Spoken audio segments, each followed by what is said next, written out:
దేవుని నామానికి వందనాలు. ప్రియమైన వాళ్ళారా, మరి మనము నిర్గమకాండము 12వ అధ్యాయము గత సెషన్‌లో మనము చూస్తూ వచ్చాము. మరి ఈ రోజు భాగము 13వ అధ్యాయము మొదటి 10 వచనాలు మనం చూడబోతా ఉన్నాం. అందరూ కూడా దేవుని యొక్క వాక్యమును తెరచి ఆహ్, ఈ యొక్క స్టడీని ఫాలో అవ్వాల్సిందిగా కోరుతా ఉన్నాను. మనము ఆరంభించుకుందాం. మనము చూస్తూ ఉన్నాము. ప్రియమైన వారలారా, దేవుని యొక్క ప్రణాళిక ఇశ్రాయేలు ప్రజల జీవితాల్లో ముఖ్యముగా ఐగుప్తు దాస్యము అనే ఆ బంధకము నుంచి దేవుడిచ్చిన వాగ్దానపు నెరవేర్పుగా తన ప్రథమ సంతానమైన ఇశ్రాయేలు ప్రజలను విడిపించడానికి దేవుడు మోషేను పంపించి ఆ ప్రాంతంలో మహత్కార్యములను, అద్భుతములను, ఆశ్చర్యకార్యములను ఆయన జరిగించి ఆయన బిడ్డలను విడిపించుతున్న ఈ యొక్క మరి గొప్ప ఆరంభాన్ని మనము చూస్తూ వస్తూ ఉన్నాం. మరి ఈ యొక్క ఐగుప్తీయులకు ఇది భయంకరమైన తెగులు, ఇశ్రాయేలు ప్రజలకు ఇది ఆశ్చర్యకరమైన విడుదల. లోకంలో ఉన్న వారికి భయంకరమైన ఉపద్రవము, ఆయన బిడ్డలకు ఆశ్చర్యకరమైన విడుదల. రాబోయే రోజుల్లో రాకడ సమయాల్లో జరగబోయే సాదృశ్యము, ఆనాడు ఐగుప్తులో నుంచి విడిపించబడుతున్న ఇశ్రాయేల్ ప్రజల యొక్క సాదృశ్యము ఒక్కటే అని మనము గ్రహించాలి. అయితే ఈ మరణము ఈ ప్రజల మీద, తన ప్రజల మీద దాటిపోవటానికి దేవుడు కొన్ని నిబంధనలు ఇచ్చాడు, కొన్ని సూచనలు ఇచ్చాడు. అది ఒక నిబంధన కింద ఇచ్చాడు. మనము చూస్తూ ఉన్నాం. పాసోవర్ అనగా దాటిపోవటం. సో ఈ యొక్క నిబంధనను దేవుడు ఇశ్రాయేలు ప్రజలకు నిరంతరము వారి వారి కుమారుల తరములలో వారు పాటించవలసిన నిత్య నిబంధన కట్టడగా వారికి నియమించి ఉన్నాడు. దేవుడు వారికి ఆ ఉగ్రతను తప్పించుకోవటానికి చెప్పిన విషయాలు మనము చాలా గత 3 సెషన్స్ లో కూడా మనము చూస్తూ వస్తూ ఉన్నాం. చాలా క్లుప్తంగా చెప్పాలి అంటే ఆ ఇశ్రాయేలు ప్రజలైన వారు ఆ మరణం నుంచి తప్పించబడటానికి, ఇశ్రాయేలు ప్రజల యొక్క ప్రథమ సంతానము ఆ యొక్క మరణ దూత నుంచి తప్పించబడటానికి, పశువుల, జంతువుల ప్రథమ సంతానము ఆ యొక్క మరణ దూత నుంచి తప్పించబడటానికి దేవుడు ఒక కట్టడను, లేకుంటే ఒక ఇన్‌స్ట్రక్షన్స్ ను దేవుడు వారికి ఇచ్చాడు. అదేమిటి అని మనము చూసినట్లయితే, ప్రతి ఇశ్రాయేలీల కుటుంబము వారు ఒక నిర్దోషమైన ఏడాది మగపిల్లను గాని, గొర్రెపిల్లను గాని వారి దగ్గరకు తీసుకుని వచ్చి మొదటి నెల 10వ దినమున వారితో దాన్ని చేర్చుకోవాలి. 14వ దినం వరకు దాన్ని వారితో ఉంచుకోవాలి. 14వ దినమున సాయంకాల సమయమున దాన్ని వధించి దాని యొక్క రక్తమును ద్వారబంధముల మీద ప్రోక్షించుకోవాలి. ఆ 14వ దినము సాయంకాలము వధించిన ఆ యొక్క గొర్రెపిల్ల మాంసమును వారు అగ్నితో కాల్చి దాన్ని భుజించాలి. దాన్ని ఏ విధముగా భుజించాలి? చేదు కూరలతో భుజించాలి. అలాగే దాన్ని భుజించటానికి వారు ఉపయోగించే రొట్టెలు ఎటువంటివై ఉండాలి? పులియని రొట్టెలై ఉండాలి. పులియని పిండిని, పొంగని పిండిని మాత్రమే వాడాలి. ఇవి దేవుడు వారికిస్తున్న ఇన్‌స్ట్రక్షన్స్, పస్కాను ఏ విధముగా ఆచరించాలి. అయితే ఈ విధంగా వారు పస్కాను ఆచరిస్తూ ఉన్నప్పుడు దేవుడు చెప్పిన మాట ఏమిటంటే, ఏ గృహమైతే ఈ యొక్క రక్త ప్రోక్షణ కింద, అనగా ఆ ద్వారబంధముల మీద, అడ్డకమ్మి మీద, నిలువ కమ్ముల మీద ఎవరైతే రక్త ప్రోక్షణ గావించుకుంటారో, రక్త ప్రోక్షణతో విశ్వాసముతో ఆ యొక్క గృహములో వారు ఉంటారో, వారి గృహం మీదకి మరణదూత రాదు. అర్ధరాత్రి సమయంలో దేవుడు ఆ మరణదూతను పంపించినప్పుడు, ఏ గృహమైతే ఈ యొక్క రక్త ప్రోక్షణ కింద లేదో ఆ గృహం మీదకి మరణం వచ్చింది. ఆ గృహంలో ఉన్న తొలిచూల సంతానము చనిపోయింది. ఐగుప్తు రాజు మొదలుకొని ఆ యొక్క ఖైదీలో ఉన్న, చెరసాలలో ఉన్న వ్యక్తి యొక్క బిడ్డ వరకు ఆ ప్రాంతమంతా కూడా మహాఘోష పుట్టింది. ఎందుకనగా అటువంటి ఉగ్రత, అటువంటి నాశనము ఆ సమయంలో ఐగుప్తు ప్రాంతంలో ఎప్పుడు చూడని ఆ పరిస్థితి. దేవుడు ఈ విషయాన్ని మొదటగానే ఫరోకి చెప్పాడు. అయినప్పటికీ తన హృదయం కఠినమైంది. సో ఎప్పుడైతే ఈ యొక్క ఉగ్రత వచ్చిందో, ఆ ఉగ్రత వచ్చిన తర్వాత వారి యొక్క రెస్పాన్స్ మనము చూస్తూ వచ్చాం. అయితే దానికంటే ముందుగా పస్కాలో ఉన్న ప్రాధాన్యతలు మరొకసారి నేను మీకు గుర్తు చేస్తాను. నిర్దోషమైన ఏడాది గొర్రెపిల్లను తెచ్చుకోవాలి. దాని యొక్క రక్తము నిర్దోషమైనదై వారి యొక్క కుటుంబానికి అది ఏమి చేస్తుందంట, ఉగ్రత నుంచి తప్పిస్తుంది. దేవుడు అంటాడు, ఏ గృహం మీదైతే ఇక గొర్రెపిల్ల రక్తము, ఆ రక్త ప్రోక్షణ కింద వారు ఉంటారో ఆ గృహము రక్షింపబడుతది. దానికి సాదృశ్యముగా శిలువలో యేసు ప్రభువారిని లోక పాపములు మోసుకొని పోవచ్చిన దేవుని గొర్రెపిల్లను మనము చూస్తూ ఉన్నాం. ఈ పాస్ ఓవర్ నిబంధన దేవుడు ఇశ్రాయేలు ప్రజలకు ఇచ్చింది. తరువాత యుక్త కాలములలో కాలము సంపూర్ణమైనప్పుడు యేసు ప్రభువారిగా ఈ లోకానికి వచ్చి మనందరి కొరకు ఆయన గొర్రెపిల్లగా వధించబడి మన పాపములను ఆయన శిలువ మీద మోసి మనకు విడుదలనిచ్చి మన కొరకు ఆయన మరణించి మన కొరకు ఆయన సమాధి చేయబడి మన కొరకు తిరిగి లేచిన ఈ యొక్క యెహోవా పస్కా బలి అయిన యేసు ప్రభువారే మన పస్కా బలిగా ఉన్న సాదృశ్యాన్ని మనము చూస్తూ ఉన్నాం. దేవుడు నియమించిన ఇక నిత్య నిబంధన కట్టడ యేసు ప్రభు వారిలో అది నెరవేరింది. ఇప్పుడు అది అన్యజనులకు, ఇశ్రాయేలు ప్రజలకు సమానముగా ఆయన యొక్క రక్త ప్రోక్షణ కిందకు ఎవరమైతే వస్తామో వారు రక్షింపబడతామో, ఈ విషయాన్ని మనం ఎప్పుడు కూడా మన హృదయాల్లో అది నాటుకుని పోనివ్వాలి. అంత గొప్ప రక్షణ దేవుడు మనకి ఇచ్చాడు. నిజంగా మనకి వాగ్దానం లేదు, దూరస్తులం, అన్యస్తులం. అయినప్పటికీ దేవుడు ఆయన కృప చొప్పున మనలందరినీ రక్షించాడు. ఈ ప్రథమ సంతానముతో పాటు మనల్ని కూడా ఆయన యొక్క ఆయనతో మనల్ని అంటుకట్టాడు. ఇది గొప్ప భాగ్యం, దీన్ని మర్చిపోవద్దు. దేవుడు నివించిన ఈ యొక్క కట్టడ వారి జీవితాల్లో, ఇశ్రాయేలు ప్రజల జీవితాల్లో అనగా మన జీవితాల్లో అది తరతరములు అది జరిగిస్తూ ఉండాలి. దేవుడు అదే చెప్పి ఉన్నాడు. జ్ఞాపకార్థముగా దీన్ని మెమోరియల్ డేగా మీరు ప్రతి సంవత్సరం మొదటి నెల 10వ దినమున మొదలుకొని 21వ దినం వరకు ఒక పండుగగా దీన్ని ఆచరించాలి అని దేవుడు చెప్పాడు. రెండవదిగా దేవుడు చెప్పినది పులియని రొట్టెల పండుగను అది చాలా ఖచ్చితంగా ఆచరించాలి. పులిసిన దాన్ని తిను ప్రతివాడు కొట్టివేయబడును అని దేవుని యొక్క వాక్యం ద్వారా దేవుడు మాట్లాడి ఉన్నాడు. ఈ పులుపుకు సాదృశ్యము ఏమిటి అంటే పాపము, ఆజ్ఞ అతిక్రమము, లేకుంటే దేవునికి వ్యతిరేకంగా జీవించే జీవితం. ఒకసారి రక్షణలోనికి వచ్చిన తర్వాత మరలా లోకమును, పాపమును మనతో మనము వాటిని ఆచరించి జీవిస్తూ ఉంటే అది మనలో నిలిచి ఉంటుంది. ఆ పాపము నిలిచి ఉన్నప్పుడు దేవుని యొక్క వాక్యం సెలవిస్తా ఉంది, కొంచెము పులిసిన పిండి కొంచెదైనా గాని ముద్దంతటిని పాడు చేస్తూ ఉంది. దేవుడు అందుకే చెప్పాడు, పులిసిన దాన్ని తినేవాడు వాడు ఇశ్రాయేలీయుడైనా, అన్యుడైనా, పరదేశి అయినా కొట్టివేయబడతాడు. సో తర్వాత దేవుడు ఇంకొక మాట చెప్పాడు. ఆ మాట ఏమిటంటే ఈ ఈ పస్కాను ఆచరించటానికి ప్రాథమికమైన నిబంధన, ఒకవేళ ఇశ్రాయేలు ప్రజలతో పాటు ఉన్న వ్యక్తికి పస్కాను ఆచరించాలి అనే విశ్వాసము తనలో వచ్చిందనుకోండి, తను ఏం చేయాలి? దేవుని యొక్క వాక్యం సెలవిస్తా ఉంది. మొదటిగా తను సున్నతి అనే నిబంధన కిందకు రావాలి. దేవుడు ఇశ్రాయేలు ప్రజలకు ఇచ్చిన 2 నిత్య నిబంధనలు ఏమిటి అంటే, ఒకటి సున్నతి నిబంధన, రెండోది పస్కా నిబంధన.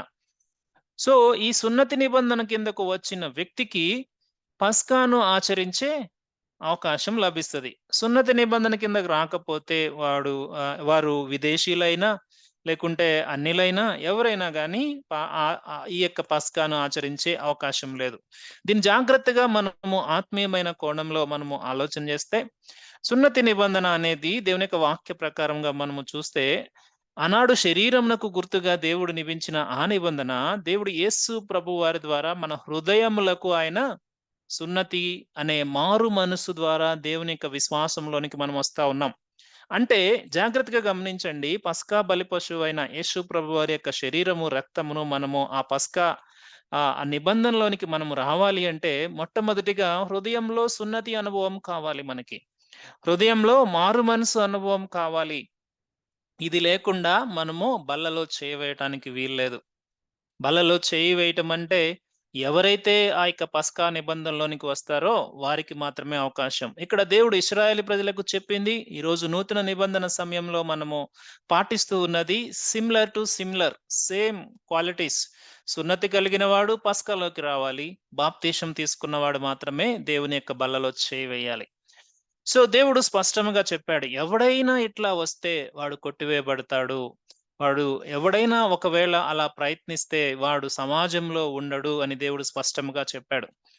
ఇంకొకటి దేవుడు చెప్పిన మాట, ఈ పస్కాను ఆచరిస్తున్న సమయంలో సర్వ సమాజము అనగా ఈ నిబంధన కింద ఉన్న ప్రతి ఒక్కరూ పస్కాను ఆచరించాలి.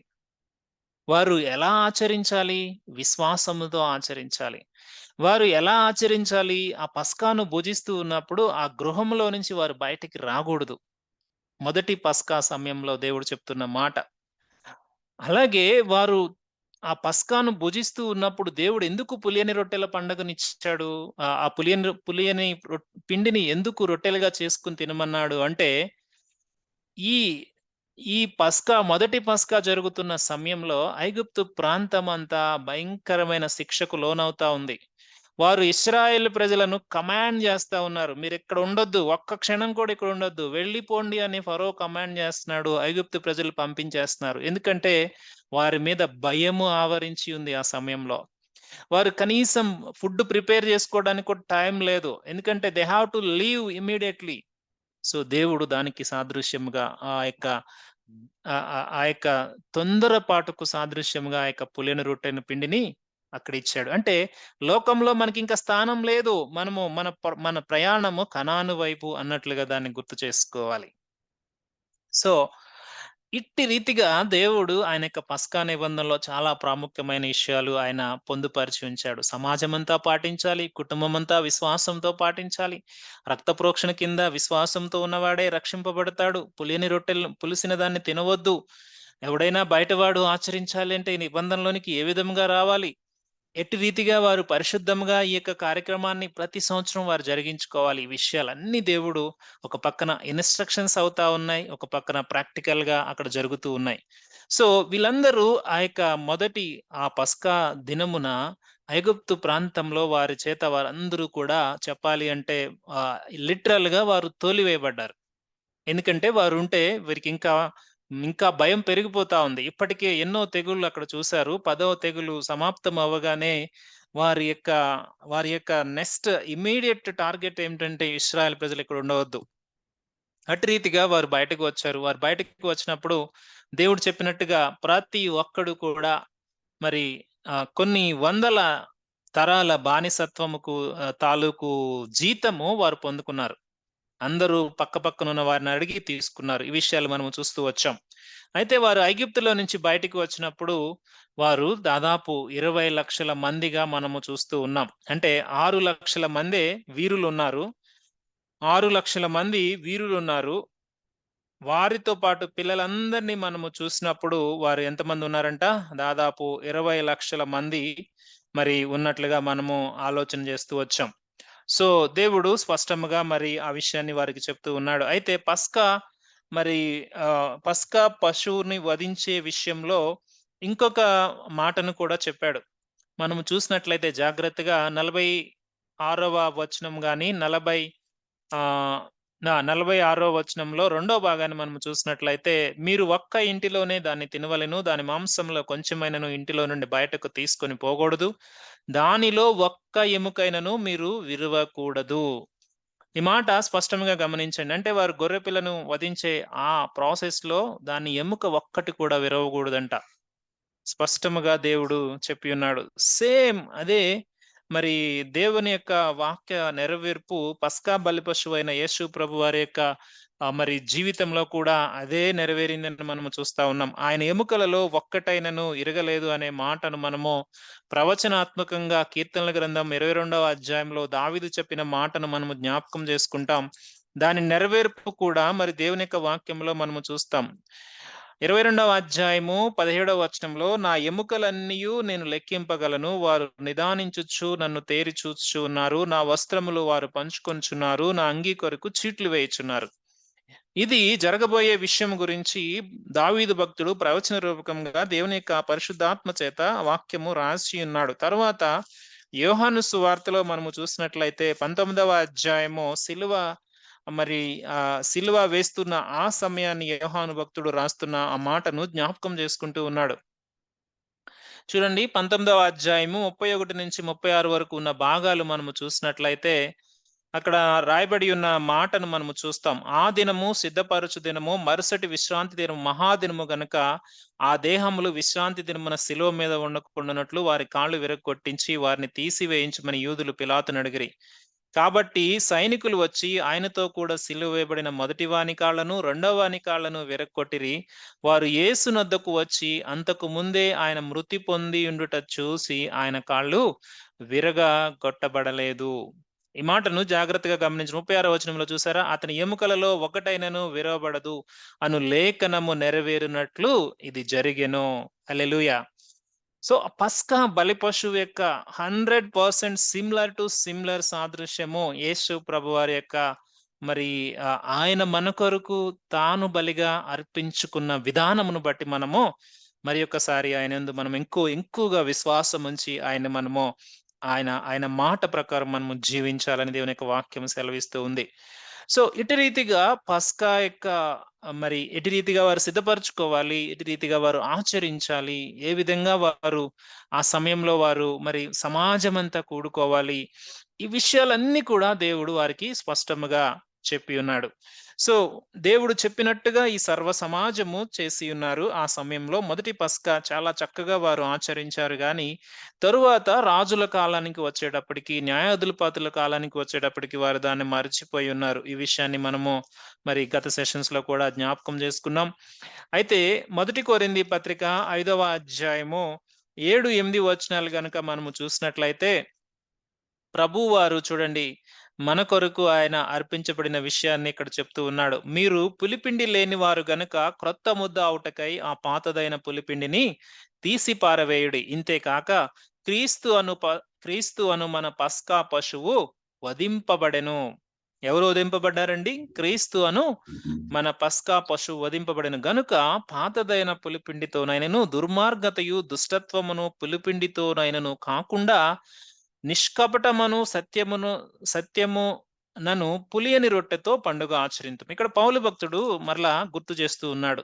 ఎటు రీతిగా మనము మరి ఆ పస్కా పండుగను ఆచరించాలి అంటే క్రీస్తు అనే పస్కా బలి పశువు మన కొరకు వధింపబడి ఉన్నాడు. ఇప్పుడు మనము ఆ దుష్టత్వమును మరి దుర్మార్గతను విడిచిపెట్టి సత్యముతోను మరి నిష్కపటముతోను మరి ఆ పులియని రొట్టె పండగను మనము ఆచరించాలి అని పౌలు భక్తుడు మరి నూతన నిబంధనలో ఉన్న మనందరికీ గుర్తు చేస్తూ ఉన్నాడు. సో, ఈ మరి పస్కా ఆచరించటం సంపూర్తి అయింది. అలాగే మరి ఐగుప్తు ప్రజల మీద ఆ యొక్క ఉగ్రత సంపూర్తి అయింది. ఇప్పుడు ఈ ప్రజలందరూ ఒక్క దినమందే ఆ ప్రాంతం నుంచి వారు విడిచిపెట్టబడి వారు బయలుదేరి రామసేసు నుండి సుక్కోతు అనే ప్రాంతానికి వారు ప్రయాణమైపోయారు. ఈ పస్కాకు సంబంధించి ఇంకొన్ని ఆచారాలు లేకుంటే ఇంకొన్ని ఇన్‌స్ట్రక్షన్స్ దేవుడు తర్వాత అధ్యాయంలో ఆయన రాయించి ఉంచాడు. దానికంటే ముందుగా మనము 50, 51 వచనాలు గనుక మనము చూసినట్లయితే ఇశ్రాయేలీయులందరూ అలాగు చేసిరి. యెహోవా మోషే అహరోనులకు ఆజ్ఞాపించినట్లు చేసిరి. యెహోవా ఇశ్రాయేలీయులను వారి వారి సమూహములను చొప్పున ఆనాడే ఐగుప్తు దేశంలో నుండి వెలుపలికి రప్పించెను. ఆ పస్కా దినమునాడే మరి వీళ్ళందరూ కూడా బయటికి వచ్చేసారు. వారు బయటికి వచ్చారు అనే మాటను మీరు జ్ఞాపకం చేసుకోవాలి. ఆ బయటికి వచ్చిన దినమే ఎక్సోడస్. ఇక్కడి నుంచి రియల్ నిర్గమము అంటే ప్రయాణము అది మొదలవుతూ ఉంది. ఆ యొక్క ఎక్సోడస్ జర్నీ అనేది అక్కడి నుంచి స్టార్ట్ అయింది అనేది మనము జాగ్రత్తగా గమనించాలి. ఇప్పటి వరకు వారు ఐగుప్తీ దాస బంధకాల్లో ఉన్నారు. ఈ పస్కా తర్వాత వారి జీవితం విమోచించబడి బయటకు వచ్చారు. జాగ్రత్తగా మనం ఆలోచన చేస్తే మన సామాన్యమైన భాషలో చెప్పాలంటే అప్పటి వరకు బందీగా ఉన్నారు. అప్పటి నుంచి ఫ్రీడమ్ వారికి ఇచ్చాడు అనే మాటను మనము జ్ఞాపకం చేసుకోవాలి. మనము బాప్తిస్మముకు ముందు బందీగా ఉన్నాము పాపానికి. బాప్తిస్మం తర్వాత దేవుడు మనకి స్వతంత్రం ఇచ్చాడు క్రీస్తులో. ఈ మాటను జ్ఞాపకం చేసుకోవాలి. అలాగే వాళ్ళు వచ్చిన రోజుని మనము జాగ్రత్తగా ఆలోచన చేస్తే ఒక దేశముగా వారు బయటకు వచ్చారు. ఈ మాటను ఎప్పుడు మనము జ్ఞాపకం చేసుకోవాలి. దేవుడు అబ్రహాముకి వాగ్దానం ఇచ్చిన 430 సంవత్సరాలు సంపూర్తి అయిన ఆ సమయము ఒక వ్యక్తి ఉన్నప్పుడు చేసిన వాగ్దానము 430 సంవత్సరాల్లో అంటే 0 ఇయర్‌లో ఒక బేబీగా స్టార్ట్ అయిన వాగ్దానము ఇస్సాకుతో స్టార్ట్ అయిన యొక్క వాగ్దానము ఈరోజు ఎంతమంది వచ్చారయ్యా అంటే 6 లక్షల మంది 6 లక్షల మంది వీరులు, చిన్నలు, పెద్దలు కలిపి 20 లక్షల మంది. అంటే ఒక దేశముగా వారు ఆ రోజే పుట్టి ఉన్నారు. ఒక దేశముగా వారు ఆ రోజు ఐగుప్తులో నుంచి బయటికి వస్తూ ఉన్నారు. ఒక దేశముగా it is a new beginning అని మనము జాగ్రత్తగా దీన్ని గమనించాలి. ఆ దేశము ఆ రోజే ఆ ఐగుప్తు దేశం నుంచి బయటికి వచ్చిన ఆ ఆ యొక్క వచనమును మనము that is the beginning of ఎక్సోడస్‌గా మనము చూడాలి. సో, అయితే దేవుడు మరి నేను చెప్పినట్టుగా మరి వాక్యంలో మనము చూస్తున్నాం. దేవుడు ఇంకొన్ని ఇన్‌స్ట్రక్షన్స్ వారికిస్తా ఉన్నాడు. అవేమిటో మనం ఈరోజు చూస్తాం. మొదటి 2 వచనాలు ఒకసారి చదువుకుందాం. మరియు యెహోవా మోషేతో ఇలాగు సెలవిచ్చెను. ఇశ్రాయేలీయులలో మనుషుల యొక్కయు, పశువుల యొక్కయు ప్రథమ సంతతి అనగా ప్రతి తొలుచూలు పిల్లను నాకు ప్రతిష్ఠించుము. అది నాదని చెప్పెను. ఇదేంటండి? దేవుడు ప్రథమ సంతతి మొత్తాన్ని ఆయనకు ప్రతిష్ఠించమని మాట్లాడుతా ఉన్నాడు. ఇదేంటి అని మనకు ఆలోచన రావచ్చు. దేవుడు స్పష్టంగా చెప్తా ఉన్నాడు. Dedicate them, dedicate them. మొదటి సంతానము అది పశువులలోదైనా, అది మరి మనుషులలో ఉన్న ప్రథమ సంతానమైన. ఎందుకు దేవుడు ఈ మాటను చెప్తున్నాడు మనం ఆలోచన చేస్తే, దేవుడు మరి ఎందుకు ప్రథమ సంతానాన్నే దేవుడు కోరుకుంటా ఉన్నాడు? ఎందుకు మిగిలిన వారు ప్రాముఖ్యం కాదా?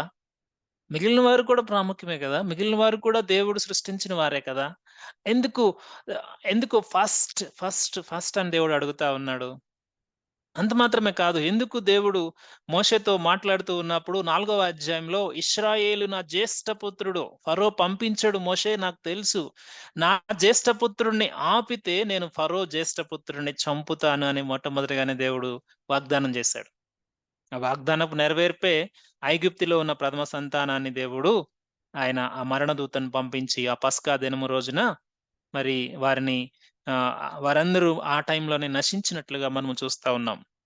అయితే దేవుడు ఎందుకు కోరుకుంటూ ఉన్నాడని మనం ఆలోచన చేస్తే, ఎప్పుడైనా మనము ఫస్ట్ అనేది చాలా ప్రయారిటీగా మనం చూస్తాం గదా! ప్రథమము, మొదటిది, బిగినింగ్, ఇనాగరేషన్ లేకుంటే స్టార్టింగ్ పాయింట్ లేకుంటే మనము చాలా సార్లు ఆలోచన చేస్తాం.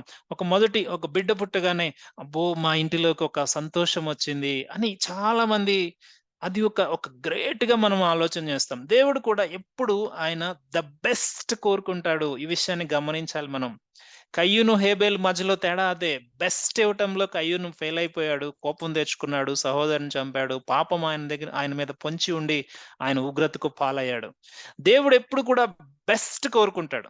ఆ బెస్ట్ ఇవ్వకుండా మనం ఏం చేస్తామంటే, మనము బెస్ట్‌ని మనము తీసుకొని ఆయనకి ఎలా ఇస్తామంటే, ఆయనకి లాస్ట్‌ది ఇస్తాం. సమస్తాన్ని సృష్టించిన ఆ దేవుడు మన దగ్గర నుంచి కోరుకుంటున్నది బెస్ట్. అయితే దేవుడు ఎందుకు వీరిని ఆయన ప్రతిష్ఠించమన్నాడు? దానికి సంబంధించిన ప్రాసెస్ ఎలా చేయాలి వాళ్ళు? ప్రతిష్ఠించడం అంటే ఎలా చేయాలి? అనే విషయాలు మనము తర్వాత చూస్తాం. దాన్ని నేను వచ్చే సెషన్స్‌లో నేను ఎక్స్‌ప్లెయిన్ చేస్తాను. ఎందుకంటే అది తర్వాత భాగంలో కవర్ అవ్వబోతా ఉంది. అయితే ఈరోజు ఒక్కటే మనం చూడాలి. ఎందుకు దేవుడు ప్రథమ సంతానాన్ని ఆయన అడుగుతూ ఉన్నాడంటే, first always thought to be best. First అనేది ఎప్పుడు కూడా అది ప్రథమం అనేది బెస్టే. అది అది మనము దేవునికిస్తే అది మనకు బ్లెస్సింగ్. ఇంకొకటి దేవుడు ఇశ్రాయేల్ ఫస్ట్ బోర్న్ ఎందుకు అడిగాడంటే, దేవుడు అక్కడ ఇశ్రాయేలు ప్రజలు మొత్తము ఫస్ట్ బోర్నే దేవునికి. ఆ ఫస్ట్ బోర్న్‌లో ఇంకా వారి ప్రథమ సంతానాన్ని అడుగుతూ ఉన్నాడు. అయితే దేవుడు ఎందుకు అడిగాడంటే, అక్కడ ఫస్ట్ బోర్న్‌ని పంపించలేదు గాబట్టి, దేవుడు ఫస్ట్ బోర్న్‌ని ఆయన ఏం చేశాడు? హతం చేశాడు. సో, దానికి గుర్తుగా అడుగుతూ ఉన్నాడు. అలాగే, అలాగే ఇది ఇంకొకటి గుర్తేమిటో తెలుసా? ఇది అందరికీ గుర్తుగా, యావత్ ప్రపంచానికి గుర్తుగా ఇశ్రాయేల్ ప్రజలు ఫస్ట్ రిడీమ్డ్. ఈ మాటను గమనించాలి. ఎవరయ్యా ఫస్ట్ వాగ్దానపు వారసులు అంటే ఇశ్రాయేల్ ప్రజలు. దేవుడు గాడ్ హాస్ చూసెన్ దెమ్. అబ్రహామును ఆయన ఏర్పరచుకున్నాడు. భూదిగంతంలో నుంచి చూసి ఒక వ్యక్తిని ఏర్పరచుకుని, ఆ వ్యక్తి నుంచి ఒక జనాంగము, ఒక దేశాన్ని దేవుడు సృష్టించాడు. So, it is a reminder to everyone in this world. ఎవరయ్యా ఫస్ట్ బోర్న్ అంటే ఇశ్రాయేల్ ప్రజలు. అది అది గుర్తుండిపోవాలి. అలా దేవుడు దానికి ఒక రిమైండర్ గా దాన్ని పెట్టాడు. ఇంకొకటి ఏమిటో తెలుసా? అది ఐగుప్తు ప్రజలకు డిస్ట్రక్షన్, ఇశ్రాయేల్ ప్రజలకు అది రక్షణ. ఐగుప్తు ప్రజలకు ఉగ్రత, ఇశ్రాయేల్ ప్రజలకు దేవుని కనికరం. ఇవన్నీ కూడా జనరేషన్స్ టుగెదర్ అది జ్ఞాపకం చేసుకోవాలి. ఫస్ట్ బోర్న్ అనేది దేవునికి డెడికేట్ చేయాలి. ఆ ప్రతిష్ఠించటము అంటే ఎలాగో అనేది నేను తర్వాత వచ్చే సెషన్స్ లో నేను చెప్తాను. అందుకే దేవుడు అంటాడు చూడండి 3వ వచనంలో, మోషే ప్రజలతో ఇట్లా నేను మీరు దాస్య గృహమైన ఐగుప్తు నుండి బయలుదేరి వచ్చిన దినమును జ్ఞాపకము చేసుకునుడి. యెహోవా తన బాహుబలము చేత దానిలో నుండి మిమ్మల్ని బయటికి రప్పించెను అని దేవుడు మోషే ఇక్కడ చెప్తూ ఉన్నాడు. ఎందుకు దేవుడు మొదటి మరి సంతానాన్ని ప్రతిష్ఠించమని అడుగుతూ ఉన్నాడంటే, టు రిమెంబర్ గాడ్స్ వర్క్స్. ఆయన బాహుబలం ఎంత గొప్పదో, ఆయన కనికరములు ఎంత గొప్పయో, ఆయన ఎట్టి రీతిగా ఆయన ఇశ్రాయేల్ ప్రజలను విడిపించాడో ఆ విషయాలన్నీ జ్ఞాపకం చేసుకోవడానికి మరి దేవుడు వారిని ప్రతిష్ఠించమని అడిగి ఉన్నాడు. అయితే ఇక్కడ ఇంకొక విషయం కూడా చెప్తా ఉన్నాడు. మొదటిది, ప్రథమ సంతానమును జంతువులలో నుంచి మనుషులలో నుంచి ప్రథమ సంతానమును దేవునికి ప్రతిష్ఠించాలి. ఇది ఎప్పుడు కూడా ఫర్ ఎవర్ చెయ్యాలి వారు. రెండవదిగా, ఫర్ ఎవర్ వారికి అప్లికేబుల్ అంటే మనకు కూడా అప్లికేబుల్. మనము బెస్ట్ అనేది దేవునికి ఇవ్వాలి అనేది ఎప్పుడు మనం గుర్తుపెట్టుకోవాలి. దేవునికి ఎప్పుడో చాలా సార్లు మనము ఇప్పుడు నాకు బిజీగా ఉన్నాను, యవ్వన కాలంలో నేను ఇవ్వలేను, నాకు చాలా యాక్టివిటీస్ ఉన్నాయి. కాదు, దేవుడు ఈ విషయాలు దేవునికి నచ్చవు. నేను ఎప్పుడో రిటైర్ అయిన తర్వాత చేస్తాను అంటే, నేను అది దేవునికి అది ఇష్టం లేదు. ఎందుకంటే నీ యొక్క యవ్వన సమయాన్ని, బలాన్ని, తలాంతులను నువ్వు దేవునికి ఇవ్వలేదు. ఎటు నడవలేని పరిస్థితుల్లో నువ్వు దేవునికి ఇస్తాను అంటే దేవుడు దాన్ని యాక్సెప్ట్ చేయడు. సో దేవునికి ఎప్పుడు కూడా బెస్ట్ కావాలి. రెండవదిగా, దేవుణ్ణి సేవించడం. అందుకే యవ్వనస్తులు దేవుని యొక్క చేతిలో బలవంతులైన వారు. యవ్వన కాలంలో దేవుని కాడిని మోయటానికి మనము సిద్ధపరచుకోవాలి. రైట్, నేను ముందుకు వెళ్తా ఉన్నాను. 5వ వచనంలో 4వ వచనంలో చూస్తే, అబీబను నెలలో ఈ దినమందే మీరు బయలుదేరి వచ్చితిరి కదా. యెహోవా ఓకే. నేను 4వ వచనంలో చివరి భాగాన్ని చూడలేదు. పులిసినదేదియు తినవద్దు అనే ఒక మాట కూడా అక్కడ చెప్తూ ఉన్నాడు. ఆ మాటను మనం చూద్దాం. అబీబను నెలలో ఆ దినమందే మీరు బయలుదేరి వచ్చితిరి కదా. యెహోవా నీకిచ్చెదనని నీ పితరులతో ప్రమాణము చేసినట్లు కనానీయులకు, హిత్తీయులకు, అమోరీయులకు, హివ్వీయులకు, హెబోసీయులకు నివాస స్థానమయ్యుండు పాలు తేనెలు ప్రవహించు దేశమునకు నిన్ను రప్పించిన తరువాత నీవు ఈ ఆచారమును ఈ నెలలోనే జరుపుకొనవలెను. 7 దినములు నీవు పులియని రొట్టెలను తినవలెను. 7వ దినమున యెహోవా పండుగను ఆచరింపవలెను. పులియని వాటిని 7 దినములు తినవలెను. పులిసినదేదియు నీ యొద్ద కనబడకూడదు. నీ ప్రాంతములన్నిటిలోనూ పొంగినదేదియు నీ యొద్ద కనబడకూడదు. చాలా స్పష్టముగా మరియొకసారి మోషే వారికి గుర్తు చేస్తూ ఉన్నాడు. వారు బయటికి వచ్చిన ఆ దినము రోజున గుర్తు చేస్తా ఉన్నాడు. మొదటిగా ఫస్ట్ బోర్న్ డెడికేషన్. రెండవదిగా చెప్తూ ఉన్నాడు, మీరు ఈ ప్రదేశం, మీ అరణ్య మార్గం అంతా ప్రయాణించి పాలుతేనెల దేశానికి వెళ్ళిన తరువాత మీరు ఇది ఆచరించాలి. ఎలా ఆచరించాలి మరలా గుర్తు చేస్తా ఉన్నాడు మోషే. 7 దినాలు దీన్ని ఆచరించాలి. పులియని రొట్టెలను మాత్రమే మీరు తినాలి. పులిసినదేది మీరు తినకూడదు. పులిసినదేది నీ దగ్గర ఉండకూడదు. పులిసినది, పొంగినది నీ దగ్గర ఉండకూడదు. ఎక్కడైనా దేవుని యొక్క వాక్యం చూడండి. పులిసినది, పొంగినది నీ దగ్గర ఉండకూడదు. 7 డేస్ ప్రయారిటీగా ఈ యొక్క ఫీస్ట్, పండుగ అంటూ ఉన్నాడు. మనము ఒక విధంగా చెప్పాలంటే పులియని రొట్టెను అంటే పిండి సిద్ధం గాకుండా మనం ఆ రొట్టె తింటే అది మరి ఎంత టేస్ట్‌లెస్‌గా ఉంటదో మనకే తెలుసది. సో దేవుడేమంటా ఉన్నాడంటే 7 డేస్ కూడా పులియని రొట్టెలతోనే తినాలి. పొంగినదేది కూడా ఉండొద్దు. ఈ 7 డేస్ ఎప్పుడు మొదలైంది అంటే చూడండి, జాగ్రత్తగా గమనించండి. ఇప్పుడు వీరు ఈ 7 డేస్‌ని వీరు ఎప్పుడు ఆచరించాలి అంటే, ఈ రక్త ప్రోక్షణ జాగ్రత్తగా గమనించండి. విడుదల పొందుకున్న తరువాత 7 డేస్. పాస్ ఓవర్ అయిన తరువాత 7 డేస్. పాస్ ఓవర్‌కు ముందు పులియని రొట్టెల పండుగ లేదు. ఇది గమనించాలి ఎక్కువగా మనం. పాస్ ఓవర్ తర్వాత పులియని రొట్టెల పండుగ వచ్చింది. బిఫోర్ క్రైస్ట్ పాపానికి ఎక్కువ, మానవ జీవితాల మీద ఆధిపత్యం ఉంది. ఆఫ్టర్ క్రైస్ట్ పాపానికి ఆధిపత్యం లేదు. పాపము, పులిసిన పిండి బోత్ ఆర్ సిమిలర్.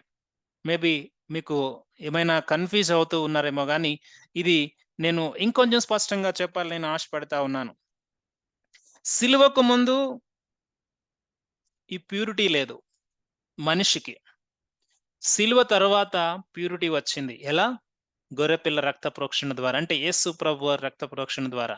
సో, ఇప్పుడు ప్యూరిటీ అయిన ఆ ఆత్మ అంటే మనము, ఆ సోలు మరలా, మరలా ఆ పులిసిన దాన్ని అంటే ఆ పులుపుని వారికి చేర్చుకోకూడదు. ఏమైద్ది? దేవుని యొక్క వాక్యం సెలవిస్తుంది దాని ప్రకారము.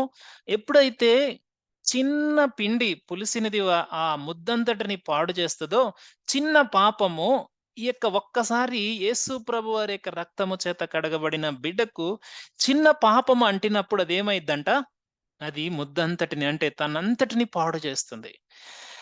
దేవుడు ఒక్కటే మాట అంటా ఉన్నాడు. దేవుని యొక్క సన్నిధిలో పాపానికి చోట్లేదు. పాపానికి నెవర్.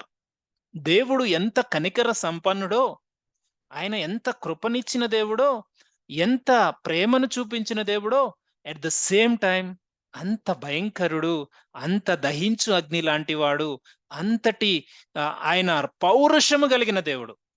ఆయన దగ్గర పాపులకు, భక్తిహీనులకు ఆయన సన్నిధిలో స్థానం లేదు. సో, జాగ్రత్తగా గమనించండి.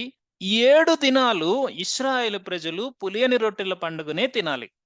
ఇక్కడ మనం చదువుకున్న దాని ప్రకారము 7వ దినమున వారు యెహోవాకు పండుగ ఆచరించాలి. అంటే 7 రోజులు వారు ఒక విచారకరమైన ఫుడ్ వారు తినాలి. మనం జాగ్రత్తగా ఆలోచిస్తే టేస్ట్‌లెస్ ఫుడ్. టేస్ట్ లేదు ఆ ఫుడ్‌కి. ఏ విధమైన సంతోషం ఇవ్వని, తృప్తినివ్వని, లేకుంటే ఆ టేస్ట్‌నివ్వని ఫుడ్‌ను వారు 7 దినాలు తినాలి. కానీ 7వ దినమున వారు ఫీస్ట్ అంటే ఒక సెలబ్రేషన్ చేసుకోవాలి దేవుని సన్నిధిలో. ఈ 7 రోజులు కూడా వారు పరిశుద్ధ సమాజముగా వారు కూడుకోవాలి. సర్వ సమాజం అని దేవుని యొక్క వాక్యం సెలవిస్తా ఉంది. సో, జాగ్రత్తగా గమనించండి. ఈ సిమిలారిటీస్ పస్కా తరువాత వారు పులియని రొట్టెన పండగను 7 దినాలు ఆచరించాలి. టేస్ట్‌లెస్ ఫుడ్ వారు తినాలి. కానీ 7వ దినమున వారికి సంతోషకరమైన విందు ఉంది. ఇదే విషయాన్ని ఆత్మీయంగా మనము ఆలోచన చేస్తే, సిలువ తరువాత మన జీవితాల్లోనికి పులుపు అనేది రావటానికి వీల్లేదు. ఎందుకంటే సిలువ రక్త ప్రోక్షణ కిందకు వచ్చిన వ్యక్తి పరిశుద్ధపరచబడ్డాడు. ఈ పరిశుద్ధపరచబడిన వ్యక్తి అక్కడ ఇశ్రాయేలు ప్రజలకు 7 దినాలైతే, ఈ యేసు ప్రభువారి యొక్క రక్త నిబంధన కిందకు వచ్చిన వ్యక్తికి జీవిత కాలము మొత్తము 7 దినాలుగా మనము అర్థం చేసుకోవాలి. ఓకే. ఈ 7 దినాలు అంటే ఈ జీవిత సమయం మొత్తము పులుపు అనేది మన జీవితాల్లోనికి వచ్చి చేరకూడదు. అది పొంగినదేది ఉండకూడదు. అంటే పరిశుద్ధపరచబడిన వ్యక్తి దేవుని యొక్క రక్త ప్రోక్షణలో పరిశుద్ధపరచబడుతూ ప్యూరిఫై అవుతూనే ఉండాలి. ఒకవేళ ఏదైనా పాపము ఆ వ్యక్తిలో చేరినప్పుడు, ఆ వ్యక్తి దానికి సంబంధించిన పాప క్షమాపణ తను పొందుకోలేనప్పుడు, దేవుని రాకడ వచ్చినా, ఆ మనిషి పోకడ అయినా పాపం నిలిచిపోయింది. పాపం నిలిచి ఉంటే దేవుని సన్నిధిలో అవకాశం లేదు. So, beginning and ending, beginning ఏమో అది జాయ్‌లెస్‌గా స్టార్ట్ అవుతుంది. అంటే ఇప్పుడు మనం ఆలోచన చేద్దాం. దేవున్ని నమ్ముకున్న వ్యక్తి యొక్క జీవితం ఎలా ఉంటుందండి? ఎలా ఉంటుంది చెప్పండి? ఎక్కడ చూసినా గాని అసలు మనము ఎలా ఉండాలి అంటే మనల్ని మనము పవిత్రపరచుకోవడానికి, పరిశుద్ధంగా జీవించడానికి ఎంత కష్టపడాలి ఒక్కసారి ఆలోచన చేయండి. లోకంలో మనం జీవిస్తూ ఉన్నప్పుడు. అంటే నార్మల్‌గా మనము మిగిలిన వారితో మనం ఒకసారి ఆలోచన చేస్తే ఎంత కష్టతరమైన జీవితంగా అనిపిస్తది. కానీ ఆ కష్టంలో చాలా ఇష్టముంది మనకి. అది వేరే విషయం. దాన్ని కొంచెం పక్కన పెడదాం. జనరల్‌గా ఆలోచన చేస్తే అసలు వీరు ఏం చేయరండి. వీరెక్కడికి రారండి. వీరు సినిమాలు చూడరండి. వీరు అది చేయరండి. వీరికి అది లేదండి, ఇది లేదండి అని ఎంతో మాట్లాడుకుంటారు. పాపం వీళ్ళని చూస్తే మాకు జాలేస్తుంది అని చాలా మంది మాట్లాడుకుంటుండొచ్చు కాక. అంటే ఈ పులియని దాన్ని మనము పులిసిన దాన్ని మనలోకి చేర్చుకోకుండా ఉండటానికి మనం కష్టపడతా ఉన్నాం. కానీ ఈ జీవితం ముగిసిన తర్వాత దేవుని దగ్గర మనం పండుగ ఆచరించబోతా ఉన్నాం. అక్కడ మనకి జాయ్ ఎక్కడ మొదలవుతది? ఆ డిఫరెన్స్ అనేది మనము చాలా, చాలా, చాలా జాగ్రత్తగా మన జీవితాల్లోనికి అన్వయించుకోవాలి. ఇక్కడ మోషే అంటా ఉన్నాడు, 7 దినాలు మరలా గుర్తు చేస్తా ఉన్నాడు. పులిసినదేది మీలోకి రాకూడదు. ఏది పొంగకూడదు. మీరు ఇంత చక్కగా దీన్ని ఆచరించిన తర్వాత 7వ దినమున మీరేం చేయాలి? దేవునికి పండుగ చేయాలి. సో, మనము ఆలోచన చేస్తా ఉన్నాం. సిలువకు ముందు పాపానికి చోటు ఉంది. సిలువకు ముందు పాపము ఏలుబడి చేసింది. సిలువ వచ్చిన తరువాత ఆ పాపము కొట్టివేయబడింది. పరిశుద్ధతలోనికి వచ్చాం. మనలో ఇప్పుడు పాపము ఉండటానికి వీలు లేదు. దేవుని యొక్క వాక్యం సెలవిస్తుంది. ఎవడైనా దేవుని వాడైతే వానిలో పాపము నిలిచి ఉండదు అని దేవుని యొక్క వాక్యం సెలవిస్తూ ఉంది. గనుక మనము ఈ పండుగను ఇప్పుడు మనము పులియని రొట్టెల పండుగనే మన జీవితాంతం ఆచరించాలి. There is no choice. Because we don't know ఎప్పుడు మన లైఫ్ ఎండ్ అవుతుందో, ఎప్పుడు దేవుని యొక్క రాకడ వస్తుందో. Because no one knows next minute ఏం జరుగుతుందో మనకు తెలియదు. Because it is in God's hand. So, మనము పులియని రొట్టెల పండుగను ఆత్మీయముగా మనము ఆచరించవలసిన వారమై ఉన్నాం. సో, త్రూఅవుట్ అవర్ లైఫ్ మనము ఇలాగు జీవిస్తే ఎండింగ్ మనదెలా ఉంటుందో తెలుసా? ఆశీర్వాదకరంగా ఉంటుంది. పండుగగా ఉంటుంది. అది క్రీస్తు యొక్క సన్నిధిలో గొప్ప పండుగ మనము పొందుకోబోతా ఉన్నాం. దేవుడు తర్వాత విషయాలు చెప్తా ఉన్నాడు. ఫస్ట్‌ది ప్రథమ సంతానాన్ని డెడికేట్ చేయటం. రెండవది పులిసిన దాన్ని ఏది కూడా మీలో ఉంచుకోకుండా చూసుకోవడం. మూడవది చూస్తే 8-10 వచనాల వరకు దేవుడు ఇక్కడ ఇంకొక మాట చెప్తూ ఉన్నాడు. మరియు ఆ దినమున నీవు నేను ఐగుప్తులో నుండి వచ్చినప్పుడు యెహోవా నాకు చేసిన దాని నిమిత్తము పొంగని రొట్టెలను తినుచున్నానని నీ కుమారునికి తెలియజెప్పవలెను. ఏ దినమునంట? వారు తరువాత ఆచరించబోచున్న సంవత్సరాల్లో ఇప్పుడు ఒక తండ్రి తన కుమారుడికి చెప్పాలి. ఆ కుమారుడు పెద్దవాడైన తర్వాత ఆ కుమారుడు కుమారునికి చెప్పాలి. ఇదెలా ఉండాలి అంటే తరతరములు ఇది చెప్పుకుంటూ ఉండాలి. విమోచించబడిన దినము, రక్షింపబడిన దినము, నేను రక్షణలోనికి వచ్చాను. ఈ విధంగా ఐగుప్తులోంచి దేవుడు మమ్మల్ని విడిపించాడు. ఇంత భయంకరమైన పరిస్థితులున్నాయి అప్పుడు. మేము ఈ విధంగా కష్టపడేవారము. మాకు స్వేచ్ఛ లేదు. పాపం మా మీద ఏలుబడి చేసింది. లోకంలో అనేకమైన దాస్యాలకు నేను లోనైపోయాను. కానీ దేవుడు నన్ను విడిపించాడు. ఈ నిబంధన వీరేం చేయాలి? పాస్ ఆన్ చేస్తూ ఉండాలి. Pass on, pass on, pass on. పస్కా నిబంధన అంటే మనమొచ్చిన యొక్క నూతన రక్త నిబంధన పాస్ ఆన్ చేయాలి. ఎలా చేయాలి? మన బిడ్డలకు మనము చెప్తూ ఉండాలి. అదే దేవుడు చెప్తూ ఉన్నాడు చూడండి. 9వ వచనంలో యెహోవా ధర్మశాస్త్రం నీ నోట ఉండునట్లు బలమైన చేతితో యెహోవా ఐగుప్తులో నుండి నిన్ను బయటికి రప్పించిననుటకు ఈ ఆచారము నీ చేతి మీద నీకు సూచనగాను, నీ కన్నుల మధ్య జ్ఞాపకార్థముగా ఉండును. కాబట్టి ప్రతి సంవత్సరము ఈ కట్టడను దాని నియామక కాలములను ఆచరింపవలెను. దేవుడు దీన్ని స్పష్టంగా చెప్తూ ఉన్నాడు. అదెలా ఉండాలంట? చేతి మీద సూచనగా, కన్నుల మధ్య జ్ఞాపకార్థముగా ఉండాలి. దేవుని యొక్క వాక్యము, ధర్మశాస్త్రము దేవుడు చెప్తూ ఉన్నాడు. ఎలా ఉండాలి? అది కన్నుల మీద బాసికముగా, చేతుల మీద దాన్ని కట్టుకోవాలి. ద్వారబంధముల మీద కట్టుకోవాలి. ఆ గవినిల మీద కట్టుకోవాలి. ద్వితీయోపదేశ కాండంలో మనము చూస్తే మీరు తీయవలసిన అవసరం లేదు. మనం ఎప్పుడు చూసే విషయమే. అది 6వ అధ్యాయము 4-9 వచనాల వరకు, 11వ అధ్యాయము 13-21 వచనముల వరకు దేవుని యొక్క వాక్యాన్ని ఎలా తన కుమారులకు ఆయన నిబంధనను ఎలా తన జనరేషన్ తర్వాత బిడ్డలకు వారు ఎలా బోధించాలి అనే దేవుడు చెప్పాడు. వారు నుంచున్నప్పుడు, వారు కూర్చున్నప్పుడు, వారు పండుకున్నప్పుడు, వారు ప్రయాణం చేస్తూ ఉన్నప్పుడు, ఎప్పుడు అంటే ప్రతి సమయంలో బిడ్డలకు బోధించాలి. దేవుని యొక్క విమోచన దినాన్ని బోధించాలి. దేవుని యొక్క వాక్యాన్ని వారు బోధించాలి. అప్పుడే అది generations to generation to pass on అవుతది. కానీ భయంకరమైన విషయం చెప్పమంటారా? ఇశ్రాయేలు ప్రజలు ఫెయిల్ అయింది ఎక్కడో తెలుసా? ఇక్కడే. వారు వారు దేవుడు చెప్పినట్టుగా వారు చేయలేకపోయారు. వారు నిలవలేకపోయారు. వారి తర్వాత తరాలు నిలవలేక చాలా మంది ఫెయిల్ అయ్యారు. వారిలో కొంతమంది దేవుని వెంబడించారులెండి. అది వేరే విషయం. కానీ majority of the people fail అయిపోయారు. ఎందుకో తెలుసా? వారు దేవుని యొక్క రక్షణలోనికి వచ్చారు గానీ, ఆ రక్షణను నిలుపుకోలేకపోయారు. మొట్టమొదటి ఇశ్రాయేలు ప్రజలు విడిపించబడిన వారే అరణ్యంలో చాలా మంది రాలిపోయారు. తర్వాత వచ్చిన వారు కూడా చాలా మంది దాన్ని నిలుపుకోలేకపోయారు. కారణం ఏంటో తెలుసా? దేవుడు చెప్పినట్టుగా 9వ వచనంలో చూస్తే, నీ నోట ఉండునట్లు.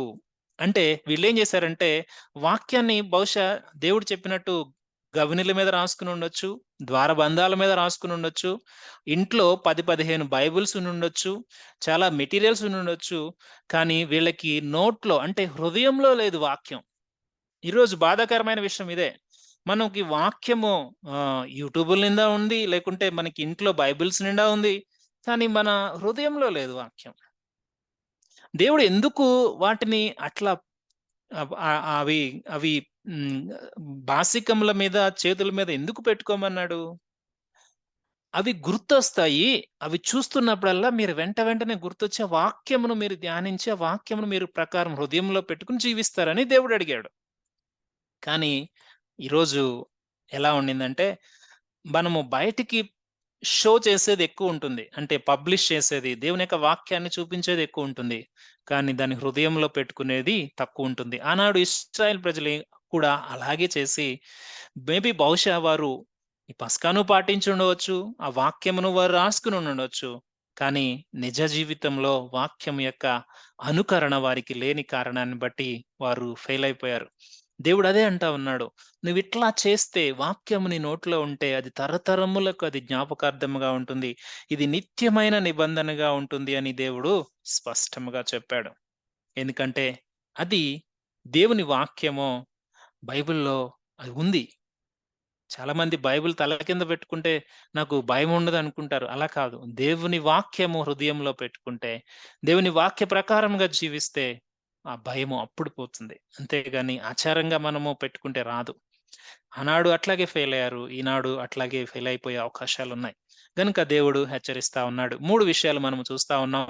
పస్కా ఆచరించి బయటికి వచ్చిన అనగా ఆ మొదటి దేవుడు చెప్పిన పస్కా ఆ యొక్క ఆచరించిన ఇశ్రాయేలు ప్రజలు ఐగుప్తు నుంచి విమోచించబడి ఒక స్టెప్పు బయటికి వేస్తున్న ఆ సమయంలో దేవుడిస్తున్న ఇన్‌స్ట్రక్షన్స్ మనం చూస్తా ఉన్నాం. మొట్టమొదటిగా ప్రథమ సంతానమును వారు ప్రతిష్ఠించాలి. రెండవదిగా పులిసినదేది వారి జీవితాల్లో ఉండవద్దు. మూడవదిగా దేవుని వాక్యము వారి హృదయంలో ఉండాలి. ఈ 3 మాటలు మనం జ్ఞాపకం చేసుకుందాం. దేవునికి ఎప్పుడు మనము బెస్ట్ ఇద్దాం. The best. నీ టైము, నీ టాలెంటు, నీ ట్రెజర్ ఏది కూడా నీది కాదు అనే విషయాన్ని గమనించాలి.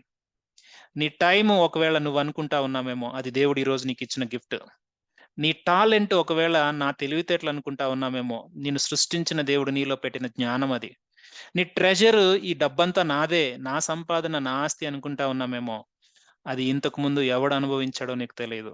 Because that is God's property.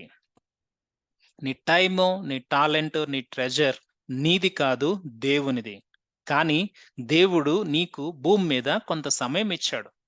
ఆ సమయము నీకిచ్చినప్పుడు, ఆ సమయంలో నీకు ఇవన్నీ ఇచ్చినప్పుడు నువ్వు దేవునికి ఏమిస్తా ఉన్నావు?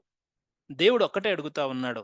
ప్రథమ సంతానము నాకు ప్రతిష్ఠించుము. ఎలా ప్రతిష్ఠించాలో వచ్చే వారం చూద్దాం. కానీ దేవుడు ఒక్కటే అడుగుతూ ఉన్నాడు. మనము డెడికేట్ చేసుకుంటూ ఉన్నామా? ద బెస్ట్ డెడికేట్ చేసుకుంటూ ఉన్నామా? అని దేవుడు మరొకసారి గుర్తు చేస్తా ఉన్నాడు. How is your heart? నీ హృదయము దేవుని పని పట్ల ఎలా ఉంది? అది బెస్ట్ ఇవ్వటానికి ఉందా? లేకుంటే ఎప్పుడో చూద్దాంలే. మన సొంత పనికి ఎంతో మనము చాలా జాగ్రత్తగా ప్రయారిటీగా బెస్ట్ ఇచ్చుకుంటాం మనం. కానీ దేవుని పనికొచ్చేటప్పటికి ఎవరో చేస్తారులే, ఎవరో వస్తారులే. ఆ హృదయం దేవునికి నచ్చదు. దేవునికి కావాల్సింది ప్రయారిటీ దేవునికివ్వాలి. అందుకే అంటాడు దేవుడు, నాకంటే ఎవరినైనా ఎక్కువగా ప్రేమిస్తే వాడు నాకు పాత్రుడే కాడంటాడు. కుటుంబాన్నైనా, బిడ్డలనైనా, ఆస్తినైనా ఏదైనా గాని. ఇది దేవుని మాట. ఇది లోకంలో చూస్తే చాలా కాంట్రోవర్షియల్ స్టేట్‌మెంట్. ఇదేంటి దేవుడు నన్ను నాకిచ్చిన వాళ్ళని ప్రేమించొద్దంటాడు? దేవుని యొక్క మాటను సరిగా అర్థం చేసుకోకపోతే ఆలోచన అదే వస్తది. When you understand God's heart నీకు ఆ వచనం కరెక్ట్‌గా అర్థమవుతది. ఎందుకంటే దేవుడు ఏం చెప్తూ ఉన్నాడంటే ఆయనే, ఆయనకే బెస్ట్ ఇవ్వాలి. ఎందుకంటే everything belongs to him only. ఏది మంది కాదు అనే విషయాన్ని దేవుడు మరొక్కసారి అక్కడ గుర్తు చేస్తా ఉన్నాడు. సో, మనము బెస్ట్ ఇద్దాం దేవునికి. రెండవది రక్షింపబడిన ఇశ్రాయేలు ప్రజల జీవితాల్లో వారు ఆచరిస్తున్న ఆ యొక్క పులిని రొట్టెల పండగ సాదృశ్యమో, ఈరోజు మన జీవితాల్లో రక్షింపబడిన మన జీవితాల్లోనికి పాపము అనేది చేరకూడదు. పాపము అనేది ఉండకూడదు. పాపానికి స్థానం ఉండకూడదు. అది ఒకవేళ ఉంది అంటే అది మనల్ని ఏం చేస్తుందంటే దేవునికి దూరం చేస్తుంది. అది మనకు అవసరమా? ఒకసారి ఆలోచన చేద్దాం. పాపము నా జీవితంలోనికి ప్రవేశించి రక్షింపబడిన నన్ను దేవునికి దూరం చేయటం నా జీవితంలో అది మేలుకరమైందా? కాదు. అందుకే దేవుడు ఎప్పుడు కూడా మనల్ని గుర్తు చేస్తా ఉన్నది అదే. నన్ను వెంబడించేవాడు వెలుగులోనే ఉంటాడు. చీకట్లో ఉండడు అని దేవుడు స్పష్టంగా చెప్తా ఉన్నాడు. నన్ను ప్రేమించేవాడు నా ఆజ్ఞలను పాటిస్తాడు. ఎందుకంటే వాడప్పుడు వానిలో పులిపిండి రాదు. ఆజ్ఞలను పాటించకపోవటం వల్లనే కదా మనలోకి పులిపిండి వచ్చేది. ప్రేమ లేకపోవటం వల్లే గదా! కోపము, అసూయ, ద్వేషం వచ్చేది. క్షమించలేని తనము ఇవన్నీ ఎక్కడి నుంచి వచ్చాయి? ఆజ్ఞను పాటించలేని కారణాన్ని బట్టి. సో, పులిపిండి అనేది మనలో ఉండటానికి వీల్లేదు. మూడవదిగా మనం చూసాం ఏమిటది? మన బిడ్డలకు తరతరములకు మొట్టమొదటిగా మన బిడ్డలకు మనం చెప్పాలి అంటే మెమరీ వర్స్‌ను చదవమని చెప్పడం గాదు. మనము మెమరీ వర్సెస్ చదవాలి. మన హృదయంలో ఆ వాక్యం ఉండాలి. మన హృదయంలో మనము ధ్యానం చేయాలి. అప్పుడు మన బిడ్డలకు మనం చెప్పాలి. మనము ఎలా విమోచించబడ్డామో ప్రతిరోజు దేవుని స్తుతిస్తా ఉంటే మన బిడ్డలు మనల్ని చూసి నేర్చుకుంటారు. తరతరములు వారు పస్కా నిబంధనలోనికి అప్పుడు వస్తారు గదా! మనము మాదిరి చూపించకుండా నా బిడ్డలు రావాలి అంటే ఎలా అవుతది? మనము దేవుణ్ణి వెంబడించకుండా నా బిడ్డలు వెంబడించాలి అంటే అదెలా సాధ్యమవుతది? గనుక మాదిరి మనలో ఉండాలి. దేవుడు అదే చెప్తూ ఉన్నాడు. వాక్యము నీ నోటిలో ఉండాలి. ఇది తరతరములకు జ్ఞాపకార్థముగా ఉండేలాగా నీ ప్రయాసము ఉండాలి. నీ పట్టుదల ఉండాలి. నీ కుటుంబము దేవునిలో నిలవబడాలి అంటే ఎంత ప్రయాసము కావాలో తెలుసా? ఎందుకంటే అవతల ఉన్నవాడు కుయుక్తులతో లాగివేసే పరిస్థితుల్లో మనమున్నాం. వాడు గర్జించు సింహం వలె ఉంటాడు కానీ, వాడు వచ్చేది ఎలాగ తెస్తాడో తెలుసా? వాడు చిన్న చిన్న దానులతో వచ్చి కుటుంబాలను సర్వనాశనం చేయడానికి వాడు కుయుక్తులు పన్నుతూ ఉంటాడు. కపటోపాయంతో వస్తాడు. మనకి తెలీదు. గనుక ప్రార్థనతో, ఆయన వాక్యముతో మన కుటుంబాలను కట్టుకుందాం. మరి విమోచింపబడిన వారికి దేవుడు చెప్తున్న ఈ మాటలు మన జీవితాల్లో కూడా మరి నెరవేరాలని మనము ప్రార్థన చేద్దాం. ప్రార్థించుకుందాం.